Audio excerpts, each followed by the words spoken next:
On this episode of Storytellers, I sit down with Jim Pumple, local real estate agent and developer. I've known Jim for some time now, and he's going to bring to the table some great insight and advice for aspiring real estate agents. I hope you enjoy this one. Jim, thank you very much for being with me today. Let's start at the top like we always do with, tell us your story. Tell us how you got to where you're at today. I want to say firstly, thank you, Matt, for having me on this series. It's a great honor. So, how did I get where I am today? Yep. I started my real estate career shortly after finishing Western. I took the real estate course at nighttime while I was going to Western in the daytime. And from there, I went into apartment leasing in Kitchener for a year. Okay. At that time, I was in my very early 20s and thought that I was too young, that people wouldn't take me serious. Was it kind of an old boys mentality or old boys group back then too? Yeah. And as I say, I thought that people wouldn't take me serious about such a big investment. Yep. So I did rental leasing for a year in Kitchener, and then I came back to Sarnia and I started selling real estate. Cool. Are you originally from Sarnia then? Actually, I was born in BC. My father was a civil engineer, and he moved to Sarnia with Catalytic Enterprises, and the 4 children came, and my mom obviously came with them, and then I'm the only one that stayed. How did your career evolve when you got back here, and kind of what did that path look like once you settled in Sarnia? I realized a little bit before then that I wanted to work for myself. Yep. I had been working on construction crews, and quite literally when the foreman was there, everyone was working, and when the foreman turned his back, everyone was leaning on their shovels.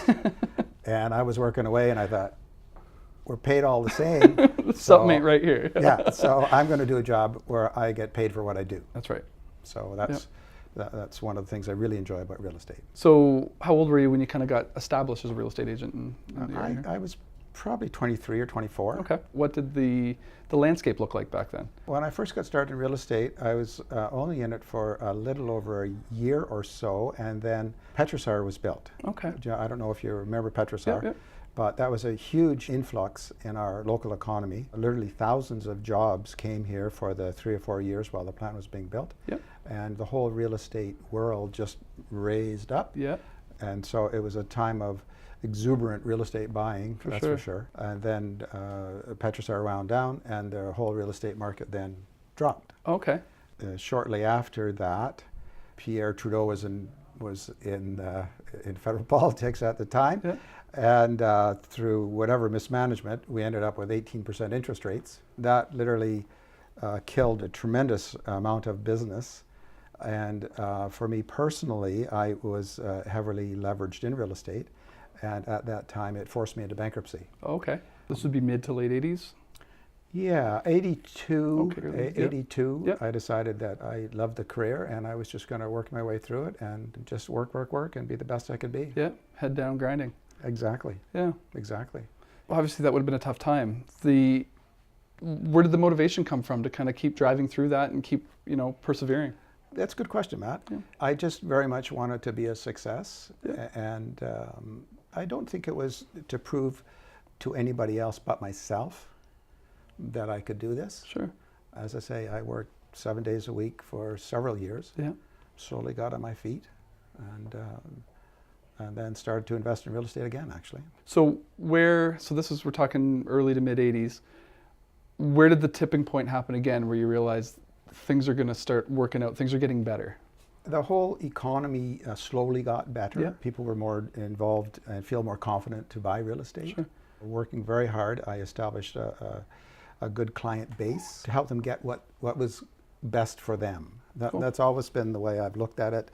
I don't consider myself a salesman as such, as I consider myself helping you get what you want. Perfect. Helping get you what's best for you. Yep. And offering my opinions as we go along, but the end goal was to just helping get you what you want. I know you're real estate as well as property development. Has that always been something that you've kind of taken on as part of the business, or was there a time that you realized, I guess even after the bankruptcy, that now's the time to start going down that path as well? Or have they kind of been hand in hand, or has there been a time that you really dove into the development side? I sold residential real estate for a number of years, and then A fellow agent I worked with came across an opportunity to buy some industrial land that had tenants in it, and I jumped at the chance of that. And then, as it turned out, my partner at the time decided that he really wasn't that interested in it, and I bought him out. Cool. It Yep. started as 9 acres, and I kept on buying more property around it, and now it's about 35 acres. Okay. And so building for tenants and again, helping them get what they wanted. Yep. Just kind of a snowball effect then Yeah. as it started Yeah. to get the wheel rolling there. What does, in your opinion, the landscape look like today as a real estate agent or developer compared to when you first got started? Actually, it's similar in that Yeah. Nova is building, Yeah. and our whole economy is going up Yep. because of jobs. So a real short analogy is that real estate prices move directly proportional to job growth. Okay. Jobs, real estate prices. Jobs, real estate prices. Yep. So we're in a similar situation that we're having more jobs in Sarnia, and thus our prices are rising. Let's kind of go back a step or two. When you went to Western, did you go, what were you taking there? What was Business. business? Okay. So at what point did you realize that real estate was your calling, or was real estate was for you? Interesting, Matt. I really didn't have a real direction other than I enjoyed the business classes. And one day I was walking downtown London, and I walked by a real estate office, and I thought, oh, I wonder what that's all about. And so I walked in and asked the receptionist about how do you get into selling real estate, and she said, well, there's a course offered at Fanshawe starting next week. Oh, wow. So I signed up right away, Yeah. and that's how I got into it. And Just luck of the draw, more or less. yeah, again, like lots of young people searching for Yeah. what they enjoy. Sure. Yeah. Sure. I'm extremely fortunate, Matt, in that I'm certainly at an age where a lot of my peers are retired, Yep. but I love what I do. That's all that matters. I love what I Yeah. do. So it's not like I'm going to work every day. Yes, there's certainly things about selling real estate that are difficult, but by and large, I really enjoy what I do. I love the people I work with. Yeah. For the development side, it's looking at a piece of property and thinking, well, I wonder if we look at it this way, or if we change the zoning this way. How can I create something new That's right. out of what's there? It's really interesting because I never would have thought real estate or development included so much creativity that was involved in the whole process too, right? You know, as an outsider looking in, it seems pretty black and white. There's a building, this is what you can do with it. But from your perspective, it's a blank canvas, more or less. Absolutely. Yeah. Absolutely. It's trying to look at it through a different set of eyes. Yeah. That's one of the big things I enjoy about real estate is the creative part of it. Yeah. That I can look at it and say, oh, maybe we can use it for this, or as I say, change the zoning, or Yeah. yeah. You mentioned that you love what you do. I think that's a staple when it comes to entrepreneurship or working for yourself. What's helped you keep that motivation throughout the years to continue? Like, what allows you to wake up excited to start the day and keep doing what you're doing like this? I look in the mirror and say, are we going to have a raise today? Let's get at her. Yeah, I'm totally responsible for myself. Yeah. I used to keep a day timer, and now nobody does. They all have digital Phones and stuff, digital, yeah, but yeah. on the top of my day timer every day was, I am totally responsible for my life. There's no excuses. It's me. Period. Love it. That's how I worked for years and years Yeah. and years. Every day, I'm totally responsible for myself. There's a lot to say about that work ethic too. Yeah, I don't, there's no one else to blame. That's It's right. Not my Yeah. parents, not my Yep. schooling, not my friends. It's me. Yep. I've said to my son for years that life is all about the decisions you make. Yep. It's what you choose. Good, bad, and ugly. Absolutely. That's right. What's a standard day in the life of Jim Pumple look like? Well, as I say, I get up in the morning and look in the mirror and Yep. get going. And I prepare my day the night before. So I've got my clipboard there, and Yep. I've got to write down the 20 things that I need to do today, and then I prioritize them Yep. as to what's most important. And I try to work in my A's first. Yep. I just work through the day, and of course, like you, I'm always interrupted with calls and somebody's Putting out fires. Exactly. Yep. Maybe sometimes literally in your Yeah, yeah.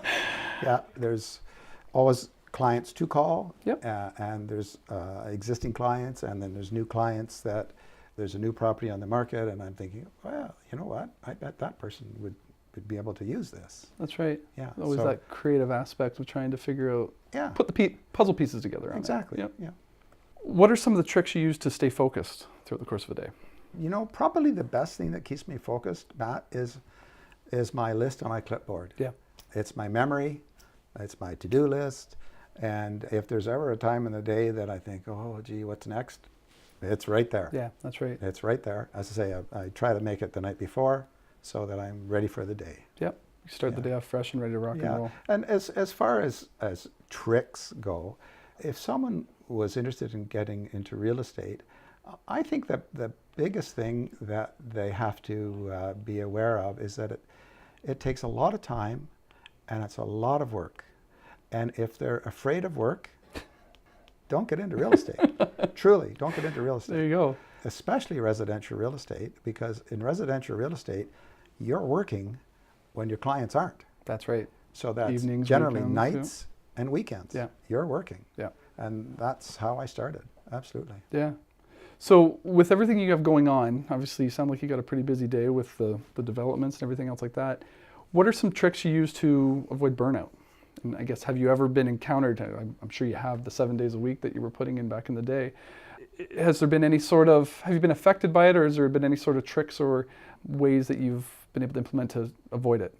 Good question, Matt, because absolutely I've been at the stage where I have experienced burnout. And my wife and I really try to keep Sunday for ourselves. Yep.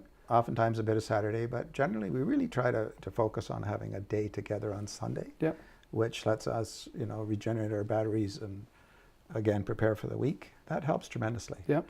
And we also take weekends away. We definitely try to take holidays during the year. So the work-life balance is really important too along the way. Yes, yes. Family is extremely important.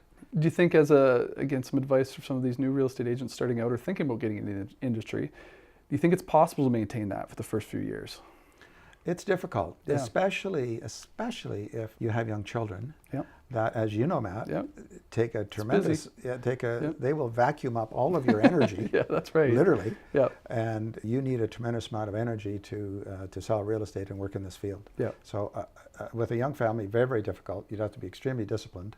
Someone that maybe doesn't have children as young can schedule time a little better, or if they have a partner that can help out. That's, again, very important. So let's talk about success. How do you personally define success? It's interesting. On my desk, I have all these little clips underneath the glass, and one of them is the definition of success. So success for me is being able to maintain a lifestyle that's comfortable, being able to spend family time, and being able to tackle projects that my creativity can come forth. I'm extremely blessed in that I have a fabulous family and a wonderful group of friends. And I love being in Sarnia. I really love this community. It's a fabulous community. So am I successful? Maybe not to some people, but to me, I'm very happy with where I am. It sounds like you were able to maintain a balance that a lot would envy, to be honest with you, in terms of being able to do what you do and to, you've built a pretty successful name for yourself for sure in this community. To have that as well as that balance of family life, it's enviable, to be honest with you. Thank you, Matt. I'm, as I say, I'm very pleased with how my life is unfolding. So when we talk about somebody new getting into the real estate game, we talked about hard work and determination, being willing to put the time and hours into this thing. Is there any other kind of trait or, I guess, ability or skill that somebody's going to need in order to be successful in this? There's a little poem about persistence, and I have a copy of it. I don't have a copy right here, but if somebody can get a copy of that little poem of persistence, it's about 8 lines long, and there's nothing as powerful as persistence. You have to like people. Like people. If you don't like people, this ain't your game. It's the wrong business. It's the wrong business. You don't have to love people, but you just have to like them to the point that you'll listen to them. And that's another part of me that I think that it works well for me, is that I will listen to people when they're letting me know what they want. That's right. On the topic of success, over the course of your career, has there been any defining moments where you sat back after an accomplishment and said, I made it? This is kind of that turning point, or this is the point where, I feel like I've done something in the game, or I really am, a proud accomplishment or anything like that. Has there been one kind of defining moment within your career that stands out? I'm not sure if there's been one particular one. Developing the Sarnia Observer site was, and having that That's a come huge feather in together your hat, yeah. was really neat, Yeah. because that was a vision I had. Yeah. With Mr. Coutu, we developed the Colburn Hotel and the building right across from the City Hall, again, changing the focus of the buildings. It's not like I've had a one particular time that Yeah, I yeah. thought, wow, that's it. It's just always, wow, where's the next opportunity? That's right. Where's the next opportunity? That's a true entrepreneur right there. Throughout your career, has there been any sort of failures that you feel that you were able to develop a learning lesson around, or to, again, define your next move or your career based on that? I think I mentioned the bankruptcy. Yep. So that was probably certainly the biggest lesson I learned in far as refocusing myself. Yep. Day to day, I have been going to different conferences, learning about real estate, learning about new ideas, Yep. And I'm continually doing that. So trying to broaden my horizon all the time. Still an innovation component then in what you're doing, and trying something. It's fascinating. Yeah. It's really fascinating. I love ideas. Yeah. There's no bad idea. That's right. There's just an idea that's either going to work today or it's not going to work today. Yeah. There's no bad ideas. All ideas are good. You could say the same about experiences, whether it's something you learn from or something you Yeah. celebrate. It's the same sort of idea. Yes. Have there been, it sounds like I know you mentioned opportunities, and opportunities around every corner. Has there been any one opportunity that stands out you thought, damn, I really wish I took advantage of that one? No. I'm extremely blessed in that every time I've seen an opportunity, I've been able to either grasp it by myself or take somebody along with me and say, let's do this, let's try this. Yeah. No, I don't have any regrets in that, like, oh, I missed the big one. Yeah. Nothing like that at all. So you talk about let's try this. Would you say that, I guess that's probably on the development side, you got to have a flair for a little bit of risk as you start to grow your career and grow your profession? If somebody, let's say, wants to get into the building development side of the business, that's a huge tolerance for risk you need to have in place. Yes, it certainly is risky. It certainly is risky. If someone's idea of investing is buying GICs, this is not the field for you. So let's talk about the development side a little bit. I know we talked about the real estate side of things. Any thoughts or advice for somebody new wanting to get into the building development side of the game? Use your imagination. Yep. Try to look at sites through a different lens, and don't be afraid of asking questions. Yep. Don't be afraid of asking questions. Go to City Hall, find out what the planning says you can and cannot do. Do your homework. Yes. Do your homework so that it's a calculated risk as opposed to... Exactly, Yeah. Matt. Exactly, Matt. Absolutely, all development is a calculated risk. Yeah. So do your homework as best as you can. Cool. Absolutely. Would it be fair to say relationships are one of the most important aspects of your day-to-day? And one of the things that you could really attribute to where you're at today is relationships with other agents, relationships with your clients, obviously. Yes, very definitely. Relationships are a huge factor in my work, and certainly relationships with my clients. Yep. Again, helping them get what they want. Relationships with other agents, which is one of the big reasons that I'm now with Coldwell Banker. This office is a fabulous office in that all the agents work together. Yep. We help each other. It's not a one-man show Sure. at all. We all work together. So relationship with other agents is very important. And I have a good relationship with other agents, so they know that if they talk to me, I have no problem giving them advice. Yep. And letting them know how I feel things should be. So within the real estate community as a whole, what sort of culture exists between agents? Like you mentioned, you personally have some great relationships with other agents. Is that the norm, or is that something, again, somebody starting out, can you expect that people are there to help you, or is it more of a, this is mine, it's a land grab that I'm going to take and run with?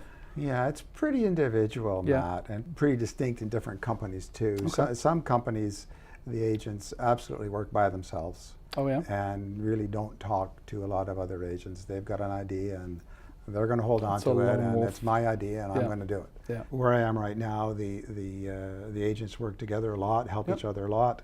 That's a very enjoyable spot to be in. For sure. For sure it Yeah, is, yeah. Is there one piece of advice you've ever received over your career that stands out, that has stuck with you? This is a little bit odd, but I remember when I first got into business, this old fellow said to me, you know what, I never lie to my clients. because I can't remember what I say. I can't remember my lies, so I never lie. I don't lie for sure, but it was interesting the way he said it, and it's very true. Like, be your own worst enemy, but yeah, exactly. Like basically, always tell the truth. Yeah. And if you're wrong, admit you're wrong. Yeah.